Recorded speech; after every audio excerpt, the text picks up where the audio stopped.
Hello, this is Joe Uhan here, going over dynamic warm-up. In the 4 steps, the first step is actually looking at pre-run mobility. Those are the performance mobility tests that you do at home. You just make sure that your body can move through full range of motion. Once you know that your range of motion is pretty good, this is the warm-up that you're going to start with pre-run, but in particular pre-workout or race, where you're either going to have to run really fast or really far. And so a dynamic warm-up means we're going to be doing movements, and this first component is going to be what I call orthopedic tissues primarily, and that's going to be warming up, getting moving, muscles, tendons, bones, joints.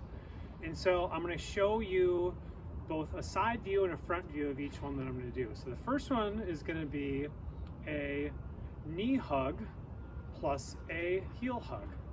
And so what that looks like is hugging here, taking a step, and hugging behind. So knee, take a step, heel.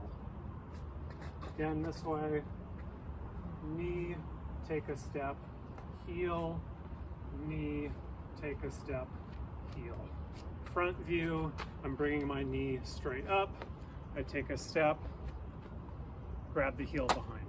The nice thing about almost all of these is there's constant movement, and so early on you're just going to be kind of going back and forth with these stretches. The second one is a side lunge.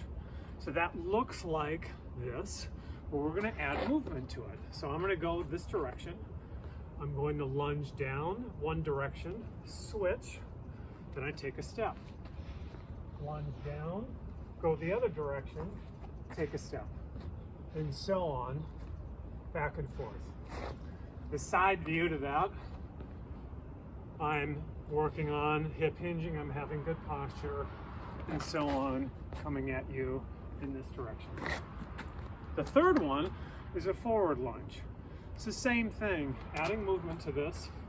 I'm going to lunge, but I'm actually going to add an arm reach as well. I take a step, lunge, arm reach, back and forth. Front looks like this. I'm going to lunge, be a little bit mindful where my knee is, and then lengthen through here, lunge, and lengthen. The next one is going to be another sort of hip front stretch.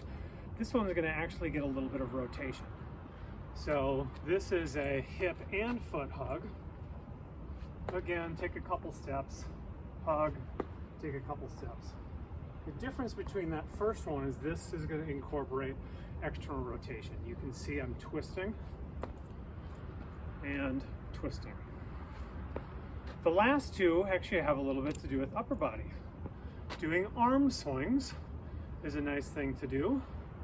Some people will get cute and they'll kind of like add some kind of skipping to this or just walking. Either one is fine, or you can just stand here and swing your arms. A nice circular motion is just a nice way to get this moving. The last one that I really like for orthopedic tissues actually has to do with the neck and upper shoulders. For lack of a better name, I just call this neck and shoulder stretch.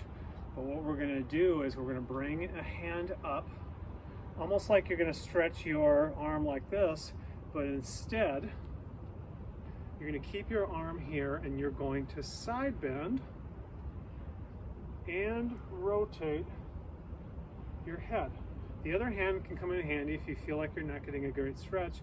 You can add a little bit of overpressure and guidance, being a little gentle, not too aggressive, to move. What it looks like from behind, I'm planting my hand here. If the shoulder sags a little bit, that's okay. It's about rotating the shoulder blade and getting the shoulder blade muscles that go into our neck and often get tight. So I go here, there's my side bend, there's my rotation. So that is part one of mostly orthopedic tissues. In the next part, we're going to be talking about nerve tissue.